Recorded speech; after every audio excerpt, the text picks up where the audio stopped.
ওই ছেলেকে পুরুষ বলে না যে ছেলে একটা মেয়ের মেসেঞ্জারে রিপ্লাই না পাওয়ার জন্য বালিশের মধ্যে ডুকরে ডুকরে কাঁদে, তাকে পুরুষ বলে না।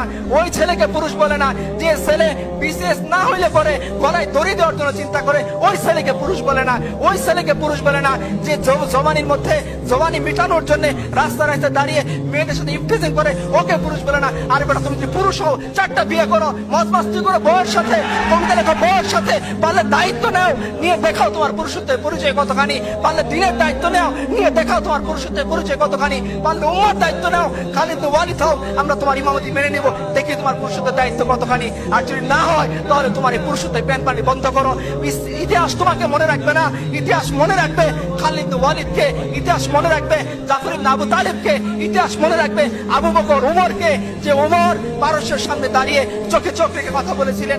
ইতিহাস মনে রাখবে রিবি ইবনে আমরকে, যিনি রুস্তমের সামনে দাঁড়িয়ে বলেছিলেন রাসূলুল্লাহ সাল্লাল্লাহু আলাইহি সাল্লাম 3টে অপশন আমাদের সামনে দিয়েছেন, হয় ইসলাম কবুল করো, শান্তিতে থাকবা, রুস্তম বলতে পারবো না, তাহলে অপশন 2 তুমি আমাদেরকে জিজিয়া দিবা, আমাদের অধীন হয়ে যাবা। রুস্তম বলতে পারবো না, তো অপশন নাম্বার 3 তলোয়ার সমাধান করবে তোমার আমার মধ্যে, হয় তুমি জীবিত থাকবা না আমি জীবিত থাকবো। যদি এরকম হয়, দেখি কে জো বাইডেনের সামনে দাঁড়িয়ে এরকম সাহসিকতাপূর্ণ উক্তি করতে পারেন, তবেই আপনারা বললেন যে আপনাদের উম্মারা পুরুষ। আমরা আমাদের উম্মার কথা বলতেছি, যারা জো বাইডেনের চেয়েও ক্ষমতাশীল দাপটশালী সভ্যতার সামনে দাঁড়িয়ে বলেছিলেন তলোয়ার তোমার এবং আমার মধ্যে সমাধান করবে। যদি এরকম না হয় তাহলে তোমরা অন্য কোনো পুরুষের উদাহরণ আমাদের কাছে এনো না।